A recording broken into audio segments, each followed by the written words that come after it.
দাদু দাদু দাদু কি হয়েছে দাদু? দাদু আমি একটা ভয়ঙ্কর স্বপ্ন দেখেছি। কি দেখেছো? দাদু জুনায়েদ, তুমি কি অজু করে ঘুমিয়েছিলে? দাদু আমি কিভাবে ওযু করব? আমি তো নাপাক ছিলাম। কিভাবে নাপাক ছিলে? দাদু আমি তখন দাঁড়িয়ে দাঁড়িয়ে প্রসাব করেছিলাম আর পানি ব্যবহার করেছিলাম না। কি?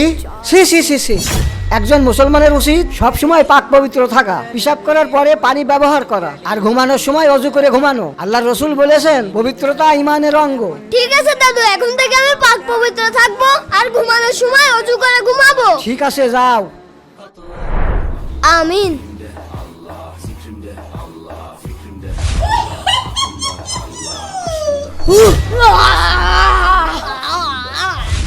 বন্ধুরা, এই ভিডিওটিতে 10,000 লাইক চাই, তাড়াতাড়ি লাইক করুন।